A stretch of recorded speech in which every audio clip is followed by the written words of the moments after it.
হিজরতের রাত ছিল।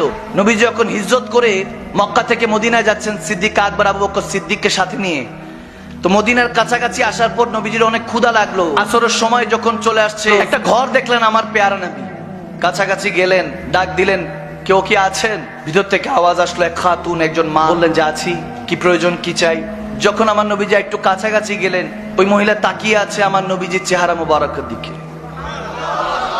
ইহুদি ছিল, গুনাহগার ছিল, বেদিন ছিল, কিন্তু নবীজির দিকে তাকিয়ে আছে। নবীজি বলতেছে খাওয়ার কিছু হবে, আমরা দুজন মুসাফির। তো যখন আরব মহিলা, তো বলতেছে মেহমানদারি করতে পারলে অনেক খুশি হতাম, কিন্তু ঘরে কিছু নাই, বকরি কিছু ছিল, আমার স্বামী চড়াতে নিয়ে গিয়েছে বকরিগুলি, এখন ঘরের মধ্যে এমন তেমন একটা খাবার দাবার নেই, আপনাকে যে খেদমত করব।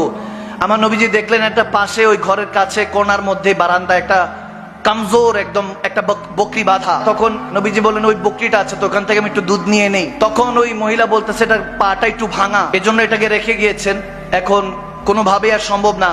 নবীজি বলেন আমি চেষ্টা করে দেখি, যদি আপনার আপত্তি না থাকে।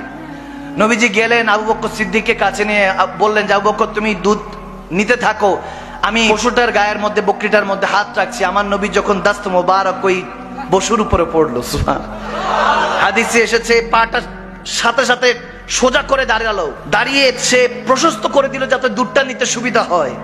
হাদিসে এরকম এসেছে ওই ঘরে যতগুলি পাত্র ছিল সমস্ত পাত্রের মধ্যে দুধ টইটুম্বর হয়ে গিয়েছে। সুবহানাল্লাহ। সব যখন টইটুম্বর হয়ে গিয়েছে, ওই খাতুন তো এরকম নাজারা জীবনও দেখে নাই, এরকম মুজিজা তার কাছে তো জাদু মনে হয়েছে, যেটা কি হলো। তো তেনার সন্তানও ছিল, ছোট্ট সন্তান ছেলে, সেও দেখছে, মোহাব্বতও দেখছে, মোহাব্বতের মাও দেখছে। সুবহানাল্লাহ। এরপরে যখন আমার নবী দুধটা নিলেন, কিছুটা পান করে এরপরে বললেন যে ঠিক আছে আমি রেখে চলে যাচ্ছি। নবীজি চলে যাচ্ছেন, কিন্তু ওই মা এবং মায়ের ছেলে দুইজনই নবীজির দিকে তাকিয়ে আছে, দেখতেছে চলে যাচ্ছে, চলে গেছে। অনেক দূর চলে যাওয়ার পর মা ছেলে বসে বসে গল্প করতেছে, কত নুরানি মানুষটা ছিলেন, কত নুরানি ছিলেন।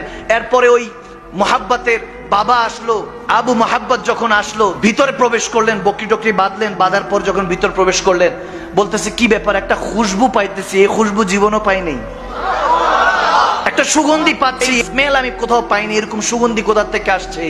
তখন ওই খাতুন বলতে লাগলেন যে হে স্বামী, হে আমার প্রিয়তমা, আপনাকে কি বলবো, কে জানি একজন এসেছিলেন, কে জানি এসেছিলেন, মানুষের মতো চলতে, যত দূর থেকে দেখছি তত প্রেমে পড়ছি, যখন কাছে দেখেছি তখন আপন মনে হচ্ছিল, এত আপন মনে হচ্ছিল। দুইটা শব্দ বলে, দূর থেকে দেখছি তত তত ভালো লাগছে, খুবসুরত লাগছে, সুন্দর লাগছে, জামিল লাগছে, হাসান লাগছে, হাসিন লাগছে, কিন্তু যখন কাছে আসছেন তখন বেশি বেশি আপন মনে হচ্ছিল। মনে হচ্ছে এই আপন মানুষটার জন্য ওয়েট করছি এতদিন। বলে কি বলো, ওই মানুষটার সাথে আমার একটু দেখা করা দিবা না, আমি তো ছিলামই, আমাকে ডাক দিতা। বলতে উনি এমন কাজে, ওনাকে দেখতে দেখতে আমাদের সময় পার হয়ে গিয়েছে। যখন এরকম বলতেছে, কি চেহারার কথা বলবো, কি চোখ মোবারকের কথা বলবো, এরকম বলতে বলতে ছোট্ট বাচ্চাটা বলে উঠলো যে মা একটু ওই বকরির কথা বলবা না, বকরির সাথে কি করেছে? তখন বলে হ্যাঁ হ্যাঁ। তখন ছেলেটাও বলতে শুরু করলো, মাটাও বলতে শুরু করলো যে বাবা জানো বকরিটা না এরকম অসুস্থ ছিল, হাতটা দিল, বকরিটা ভালো হয়ে গেল, দেখো এই যে পুরো ঘরের মধ্যে দুধ পড়ে আছে, দুধের টইটুম্বর হয়ে আছে, প্রত্যেকটা পাত্রের মধ্যে দুধ। তখন বলতেছে কি বলো, ওই মানুষটার সাথে একটু দেখা হওয়ার সুযোগ হলো না। যখন এরকম বলছে, উম্মে মোহাব্বত বলছে, ওনার নামই তো জানা হয় নাই। তখন একটা অবস্থায় তারা নিজেরা মিলে নাম দিতে লাগলেন। হাদিসে এসেছে মোবারক, বলে আমাদের ঘরে একজন মোবারক এসেছিলেন। কি এসেছেন? মোবারক এসেছেন। বলে মোবারক এসেছিলেন। মোবারক যখন নাম দিলেন, এখন প্রত্যেক দিন ওই স্বামী এসেই জিজ্ঞেস করে, আচ্ছা মোবারকের জুলফ কেমন ছিল, বাবরি চুলটা কেমন ছিল, আচ্ছা মোবারকের চোখ মোবারকটা কেমন ছিল, চোখটার দিক কিভাবে তাকাতেন, আচ্ছা মোবারক কি মুচকি হেসে কথা বলতেন নাকি গম্ভীর ভাবে কথা বলতেন। এরকম প্রত্যেক দিন আলোচনা চলছে। এখন প্রত্যেক দিন বলে যদি আবার আসে আমাকে ডাইকো। ওই স্বামীটা যখন বলছে তার স্ত্রীকে, আবার যদি আসে আমাকে একটু তলব করো, আমাকে খবর দিও। এখন দেখতে দেখতে অনেক দিন পার হয়ে গেল, আসছে না। ওই দিন ওই মাটা মোহাব্বত তার ছেলেকে নিয়ে যখন বাজারে গেল, যখন মদিনার মধ্যে বাজার সদাই করছে, হঠাৎ করে দেখে আবু বকর সিদ্দিক আকবর রাদিয়াল্লাহু তাআলা দাঁড়িয়ে কিছু একটা কিনছে। তখন ছেলেটা তার মার আঁচল টান দিয়ে বলে, মা ওই যে ওইদিন মোবারক এসেছিল না, তেনার সাথে যে সঙ্গী ছিল ওনাকে দেখা যাচ্ছে, মনে হয় ওনাকে দেখা যাচ্ছে। দৌড়ায় তারা আসলো, এসে বলতেছে, হে আজনবী, আপনি কি মনে আছে ওই দিন ওই যে বকরির উপর একজন হাত ফিরেছিলেন, দুধের ব্যবস্থা হয়েছে? হযরত আবু বকর সিদ্দিক মুচকি হাসি দিয়ে বলে, হ্যাঁ আমি আপনাকে চিনতে পেরেছি, আপনাদেরকে চিনতে পেরেছি।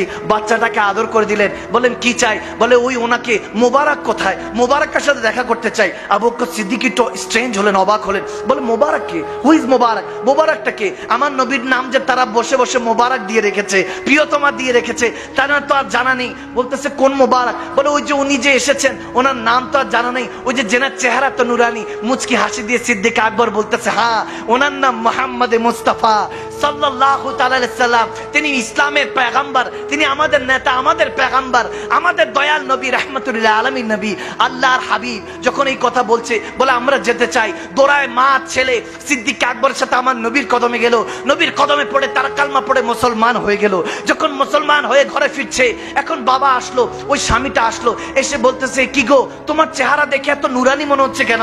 মনে হচ্ছে তিনি কি এসেছেন নাকি? তিনি কি এসেছেন? বলে না না, তিনি আসেন নাই, বরং তেনাকে আমরা পেয়ে গিয়েছি, তেনাকে খুঁজে নিয়েছি। তিনি মদিনারই এক গলিতে থাকেন, অলি গলিতে থাকেন, মুস্তাফা নাম, তেনার নাম মুহাম্মদ। বলে কি বলো, আমাদের মোবারকের নাম মুহাম্মদ, নামটাও তো মোবারক, নামটাও তো মোবারক। বলতেছে সেই মোবারক মুহাম্মাদের কাছে যেতে চাই। তখন বলতেছে, হ্যাঁ চলো চলো। ওই স্বামী তার স্ত্রীকে নিয়ে আবার গেলেন, গিয়ে আমার নবীর কাছে গিয়ে অঝরে চোখের পানি ছেড়ে দিলেন। বললেন, ইয়া রাসূলুল্লাহ, ইয়া হাবিবাল্লাহ, আপনি আমাদের ঘরে এসেছিলেন, এরকম কেউ আসে নাই। হাদিস এসেছে ওই বকরি হযরত ওমরের খলিফার মধ্যে খেলাফতের পর্যন্ত ওই বকরি ছিল। যখন দুর্ভিক্ষ একটা সময় পড়েছিল, যখন কোথাও পানি পাওয়া যাচ্ছিল না, হযরত ওমর বলতেছেন ওই বকরি উম্মে ও মুহাব্বতের ঘর থেকে ওই বকরির দুধ মুসলমানদেরকে সাপ্লাই দেওয়া হয়েছে, মুসলমানদের ব্যবস্থা করা হয়েছে পান করার জন্য। ওই অবস্থা হয়েছে।